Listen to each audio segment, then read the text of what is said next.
American രാഷ്ട്രീയത്തിൽ Donald ട്രംപിന്റെ സ്വാധീനം ഇപ്പോഴും ശക്തമാണ്. അദ്ദേഹത്തിന്റെ അമേരിക്ക ഫസ്റ്റ് നയങ്ങൾ ആഗോള വ്യാപാര ബന്ധങ്ങളിൽ വലിയ മാറ്റങ്ങൾക്ക് വഴിവെച്ചിരുന്നു.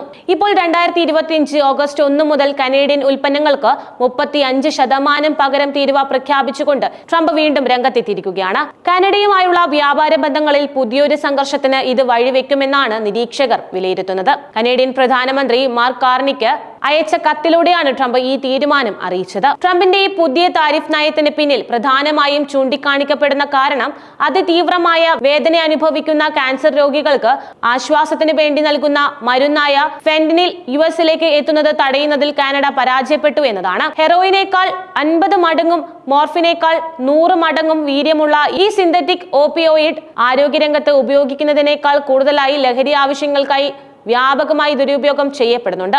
അമേരിക്കയിൽ വർദ്ധിച്ചു വരുന്ന ഓപ്പിയോയിഡ് പ്രതിസന്ധിക്ക് ഒരു പ്രധാന കാരണം ഫെന്റനിലിന്റെ അനധികൃത ഒഴുക്കാണ്.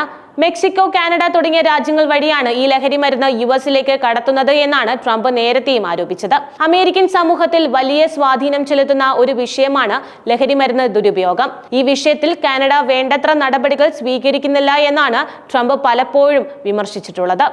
ഇത് തിരഞ്ഞെടുപ്പ് രാഷ്ട്രീയത്തിൽ വോട്ടർമാരെ സ്വാധീനിക്കാനുള്ള ഒരു തന്ത്രമായും വിലയിരുത്തപ്പെടുന്നുമുണ്ട്.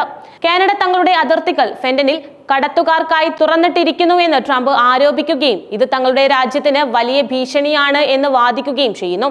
ഫെന്റനിൽ വിഷയത്തിന് പുറമെ 2 ആഴ്ച മുൻപ് ട്രംപ് കാനഡയുമായുള്ള എല്ലാ വ്യാപാര കരാർ ചർച്ചകളും ഉടൻ അവസാനിപ്പിക്കുമെന്ന് പ്രഖ്യാപിച്ചിരുന്നു.